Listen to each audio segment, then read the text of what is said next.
Or am I? Good morning, I'm Judith Lay, welcoming you to Praise, the programme that connects faith and daily life. Manx Radio. God and the Big Bang. Scientists and someone I interviewed over 20 years ago think that religion and science do work well together.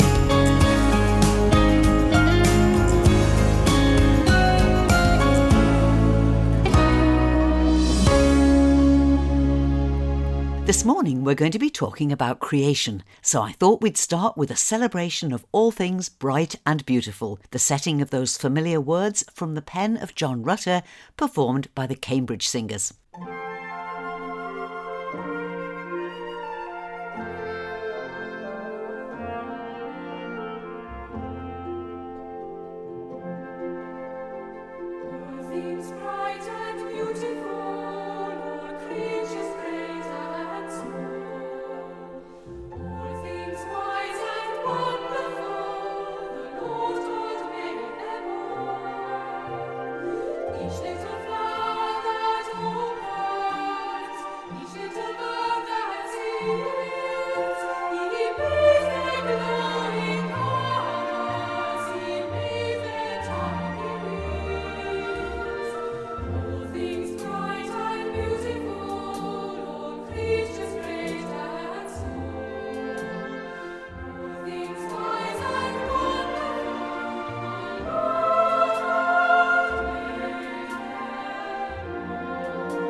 All things bright and beautiful, the Lord God made them all. And if that's what we believe, how then does scientific fact fit with faith? That's the very question that God and the Big Bang sets out to answer. This is a project created in response to several factors. The Church of England officially declared that there was no conflict between science and faith, and evolution was added to the school curriculum, challenging teachers to marry the Genesis story of creation in the Bible with the scientific facts of evolution. So, the God and the Big Bang project was born, giving 10 to 18-year-olds the opportunity to discover, discuss and debate the compatibility of science and faith. The day aims to equip young people with the all-important tools that they need to form their own opinions and engage in well-reasoned and thought-provoking discussion about the place of science in God's world. The God and the Big Bang team were on the island a couple of days ago, presenting the project in St Mary's Roman Catholic School, where they were joined by the children of St Thomas's Church of England School. I met up with them, and now I invite you to meet Suzanne Kalka, a research scientist and experienced classroom teacher who's now the project coordinator, as well as training teachers and delivering the project to secondary schools. Sarah Moring, another scientist, specialises in science communication and looks after the programme for primary school children. And Dr Matt Pritchard, a highly qualified research scientist, describes himself as an independent science communicator and a magician. I've always had two parallel strands to my life. One is I was doing science research, and what I loved about the science research was taking a really complex idea and communicating it in a fresh, creative way, which led me, after finishing my PhD, to work in science museums, and then now as an independent science communicator working with schools, festivals, doing science shows. So that's one strand of my life. The other strand is I'm a magician. And so ever since I was 10, I've been doing tricks and illusions, and I now in my job weave the two together because, well, first of all, magic's a great engagement tool because you see a trick and you want to know more. You see the students sit up in their seats. And second of all, when you show a magic trick, you're effectively showing a self-contained mystery. And the skills that the students have to try and unravel how the trick works are exactly the same skills that scientists use. So it's they are inadvertently doing science when they're seeing some of my tricks being performed. There's a brilliant clown called Anver the Eccentric. He teaches a lot about performance skills now, and he talks about being interested rather than interesting. And so many performers try and go, "Ooh, look at me," as opposed to, "I'm interested in this, and because I'm so passionate and interested, it draws people in." And so in one sense, one of the things we're trying to do with the project is, here's a bunch of scientists, we've got these amazing interests, we're fascinated, we're passionate about them, and we hope that draws our audiences in to learn a little bit about our interests. Thank you, Dr. Matt Pritchard. Now let's learn more about the project itself as coordinator Suzanne Kalka and primary schools administrator Sarah Moring join the conversation. First, Suzanne. In church schools, in primary and in secondary, evolution is part of the national curriculum. So schools have to teach evolution. And in faith schools, we want to teach evolution through a faith context. So we teach evolution as scientists, but we also teach it in a faith context, that there is no conflict between God creating through evolution. There is no problem with that. God created through evolution is our message. Sarah, let me bring you into the conversation. You work with primary school children. Do they grasp the idea science and religion works together? Tell me your experience. I think it's been interesting that so evolution has fairly recently been introduced into the Year 6 curriculum, and so that's primarily the year group we're working with. It's fascinating to see already at that age that, there's two polarised things of, well, we've heard the creation story for most of our childhood being in a Church of England school, and then suddenly this idea of evolution comes along, and I think we sense quite a lot of confusion of, well, how can these go together? So how do you tackle it then? First of all, as Suzanne said, trying to convey the message that God has created through evolution, and it doesn't have to be, one thing is true and the other must be false. That kind of encouraging the idea of drawing ideas from different sources of knowledge to be able to find truth, and also looking at the creation stories in Genesis that we see, trying to look at how those are structured as poems and perhaps what messages we can take from those stories, even if they're not designed to be used as a science textbook. So looking at those poems, we try and encourage students to see, if you were to write a poem and you wanted a message to be conveyed really well, you'd repeat something a lot. And in those poems in Genesis, God created, we learn so much about God's character, and also that he thinks creation is really good. Those two really repeated messages, and that's what's really important from those, I think. Last Thursday, you were working in St Mary's, the Roman Catholic school in Douglas, here on the island. You were joined by the children from St Thomas's, the Church of England school. So what did you do with them? So the day is really aiming to get the children to ask questions, and so that's the primary focus of the day. We have a question and answer session at the end of the day, but before that we have various sessions. So I started the day off with a very short half-hour talk looking at what can studying the Big Bang lead to. So often you look at the science, and the science then leads to bigger questions about origins and purpose and significance and where we're going. And then we broke up into smaller sessions. So then the children had 3 interactive sessions on different areas of science which linked in faith. And it was all about getting them to see things from perhaps a different perspective, or to expand their thinking, or to ask questions. And of course, after then these 4 sessions, they've got so many questions percolating in their minds that the question and answer session is just brilliant, because you just get these amazing questions at the start of the day the children wouldn't have thought of at all. Now, this is by no means the first time that you've delivered this. You've delivered it to something like 100 schools, and thousands of children have been reached by this. Is there any kind of similarity to the sort of questions that they ask? I think it so depends on age. I think when we work in primary schools, they are fixated by space and the universe, and if we do work with fossils and dinosaurs, those questions come up a lot. As we move into older groups and we go up to sixth form level, the questions get more personal, and it's questions surrounding identity and questions surrounding suffering comes up a lot. Back to you, Sarah, for a moment. You work with primary school children, and one of the things that you're interested in is explaining to them the complexity of the world. Yes, we have a very small collection of fossils that are all genuine fossils, and so children have a chance to get hands-on with those, have a look at them, and look at the fossils and make some guesses, and they kind of do a bit of detective work of what clues they can get from those about the creatures that those fossils have formed from. And then out of that, saying, well, what questions can't you answer from looking at those fossils? So we do a kind of a timeline of life on Earth, how life on Earth has evolved, then looking at those fossils, making those guesses, collecting clues, but then looking at, well, what questions are we left with? Things like why we're here, what's the purpose of life? That kind of scientific knowledge that they're using there can't answer everything that they're asking.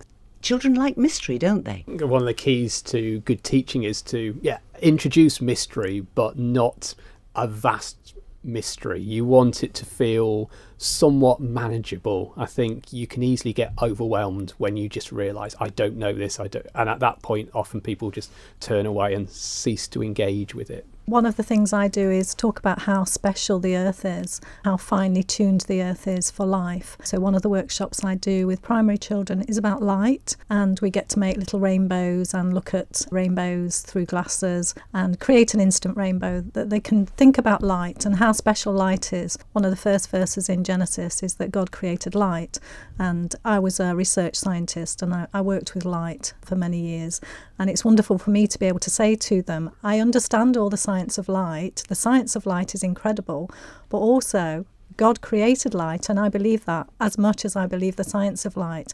And to be able to share that with them, they've all got an experience of what a rainbow is, and they've all got an experience of what light is. And to say that the earth is so incredibly finely tuned with this energy of light, without light there would be no life in the earth, and the earth is so incredibly finely tuned for life. It's just a wonderful thing to be able to open up those questions. Why is it that our planet Earth is so beautifully designed? What we call fine tuning is a beautiful design for life. Why is that? And I think also it's saying, I don't know myself, and I find this question captivating. Curiosity is a big part of being a scientist. We do get a lot of questions about suffering with teenagers, and we have to be honest sometimes and say we don't know the answer to every one of your questions. And if it's a scientific question, then we say being a scientist is about asking questions, and growing up into adulthood, it's about looking at the big questions in life and where you stand on them, where you've come from in your family, where you think your thinking, your beliefs are going. All of those big questions are part of our maturing in our life. Looking at those big questions about life and death and the big questions, part of our maturing as people. Often science becomes divorced of morality and ethics, and we see it as two separate subjects. And really, when we come to look at problems like climate change, we really need to bring that morality, that ethics, that human side into the science as well. Because if we just look at it as a science problem, we don't have a real compelling reason to solve it other than just curiosity. Yeah, I actually did a workshop with a group of year 10s on genetic editing and considering that question last week, and just the questions that have come out of that. We have this technology that's developing, what amazing things we could do with that, but stopping to think, just because we can, should we? And what the consequences of that might be, and also particularly in a faith context, phrases like playing God. Is it God-given knowledge or is it taking things a step too far? I was really pleased with how they engaged on that. 15-year-olds. So did they feel that playing God could be a very dangerous thing? They were really split. We looked at the story of Chinese scientists who created 2 babies that had been genetically edited, trying to create HIV resistance. And so we kind of used that as a case study, whether that was a right or wrong thing to do. For some of them, we can heal people, we can possibly eradicate some diseases, but others saying no, because where's it going to stop? We shouldn't be pursuing technologies like that perhaps God has created us in the way he intended, and so we shouldn't be changing that. Yeah, to hear them come up with those ideas and debate that amongst themselves was great. Unfortunately, the compatibility of science and religion is often viewed very negatively. If you believe in God, you can't believe in science. And if you believe in science, if you accept all the scientific principles, how can you possibly believe in God? Often the debate is characterised by the negativity, by the conflict and the aggression from both sides, to be fair.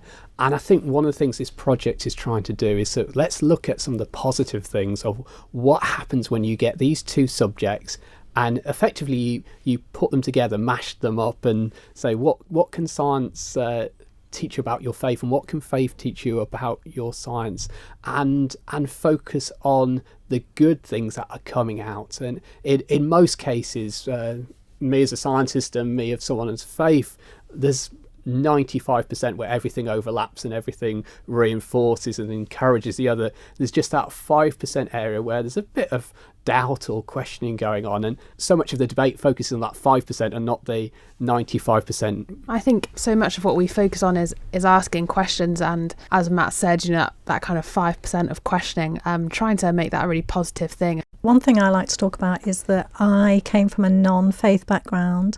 I was brought up without any faith. During my research science, I did become a Christian through a Christian friend, and I'd understood that the universe was incredible as a scientist, and then to see it through the eyes of faith was even more incredible.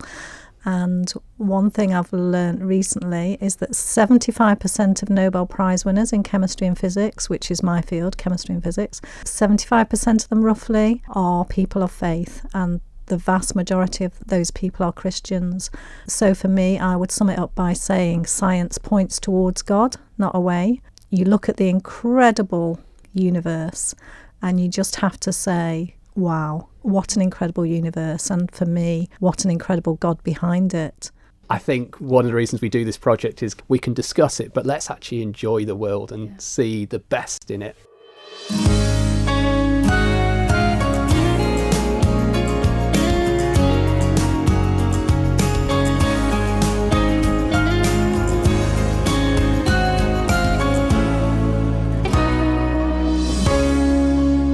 My guests on Praise Today are Dr. Matt Pritchard, Sarah Moring and Suzanne Kalka, and they're on the island with God and the Big Bang, delivering a programme to primary school children designed to help them form their own opinions and engage in well-reasoned discussion about the place for science in God's world. Recent research has shown that nearly 60% of 16-year-olds think that science makes it difficult to believe in God. So I wondered how the God and the Big Bang project can really affect this. Project coordinator Suzanne Kalka explains. We conduct research in schools before our event and after. So during the day, we give out a survey at the beginning of the day and the end of the day, asking questions like, does science disprove God at the beginning of the day? And then we ask the same question at the end of the day. Are evolution and Genesis compatible? We ask at the beginning of the day and the end of the day, and we see a big change in thinking. We can go up from 25% to 50% saying about compatibility of evolution and Genesis in the day, which is amazing. But we want to take that research deeper and find out where our pupils' thinking starts at. Where do their beliefs come from?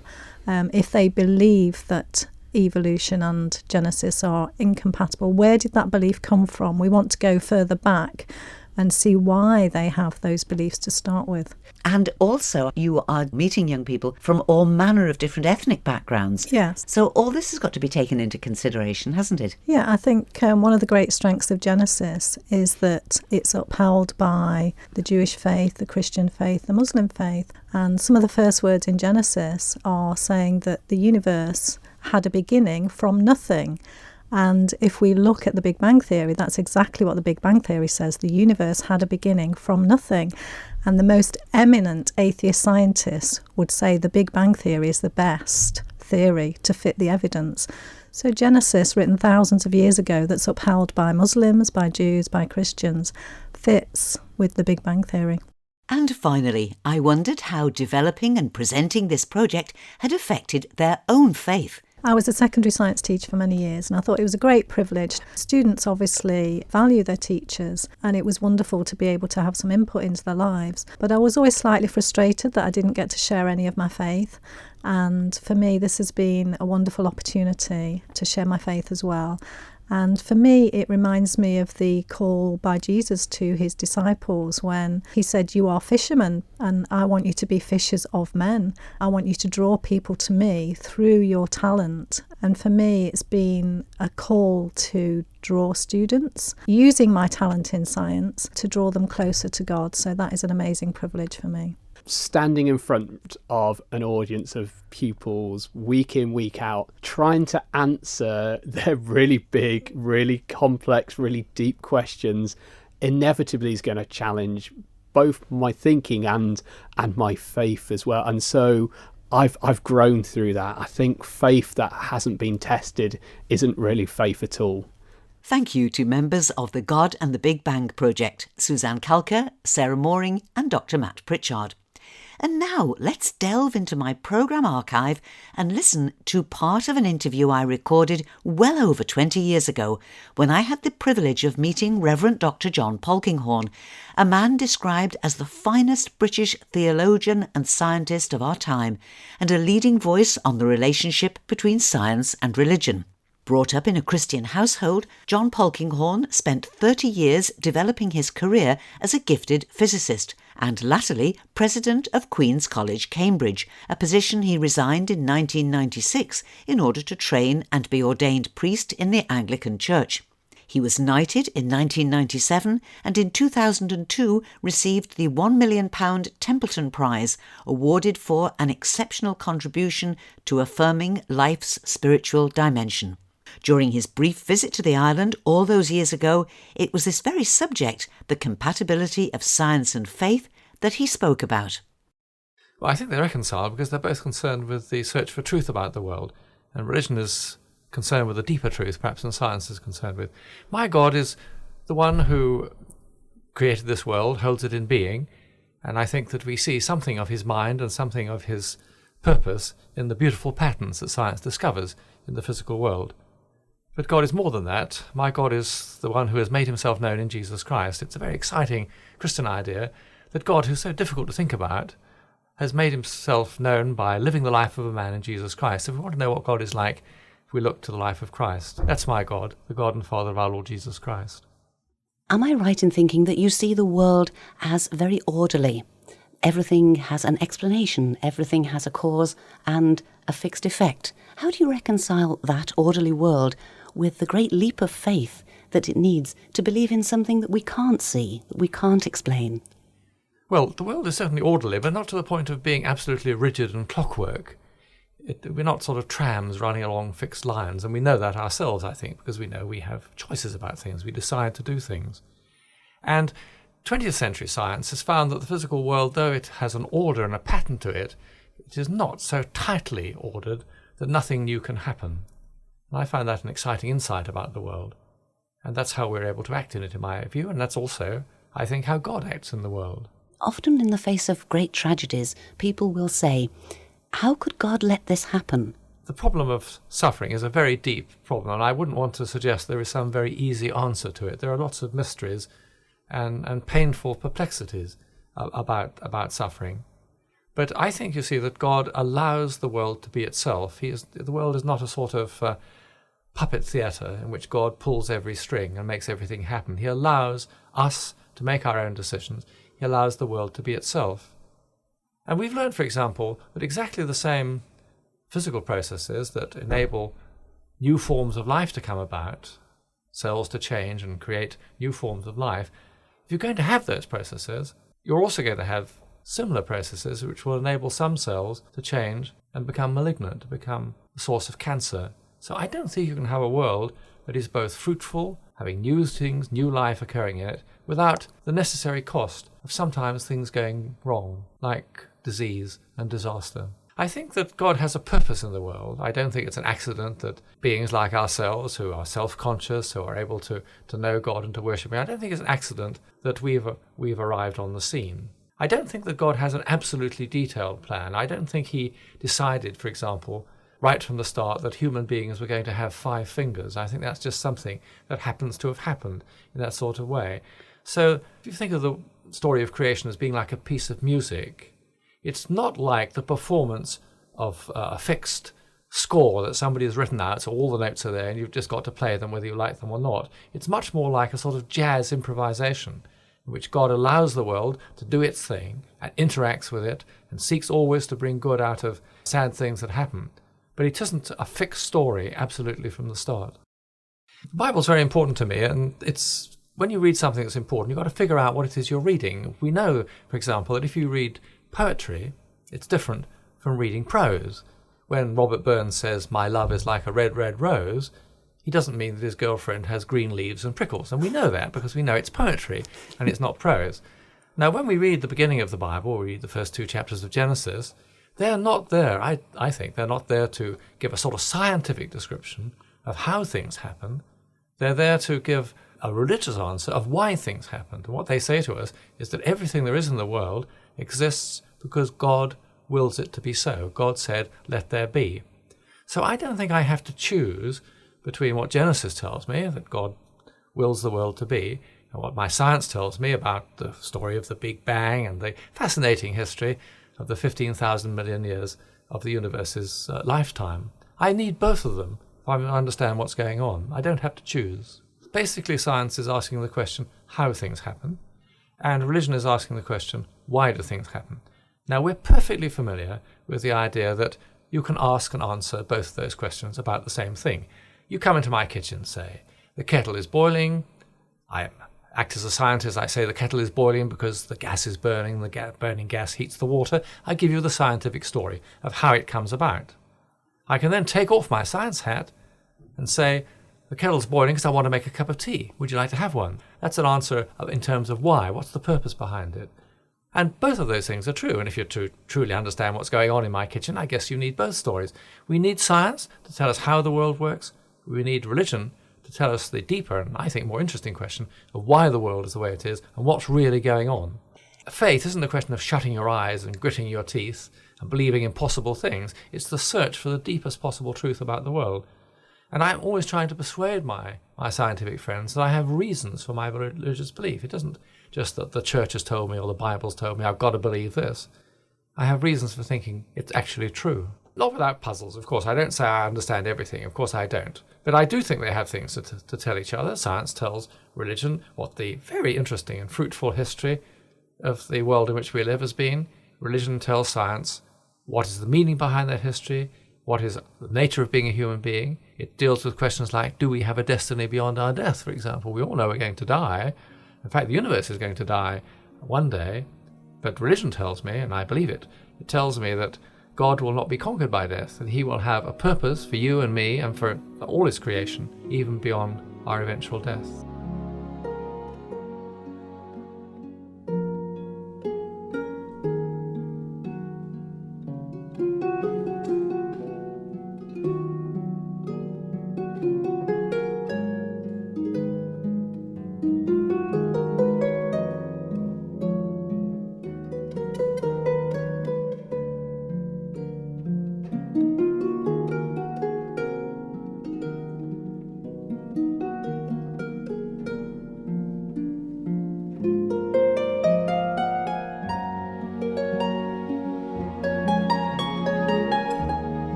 Thank you for listening to this week's Praise Podcast. There's a new Praise Podcast available every Sunday morning. You can subscribe for free at Apple Podcasts, Google Podcasts and Spotify via the Manx Radio smartphone app or at manxradio.com. The Praise blog is where you'll find our full church notice board, alongside details of everything that we've talked about on today's programme. Again, go to manxradio.com, on the homepage click on air, and on the drop-down menu follow the link for blogs. So, till we meet again, this is Judith saying thank you for your company, and I wish you and those you love every blessing in the days ahead.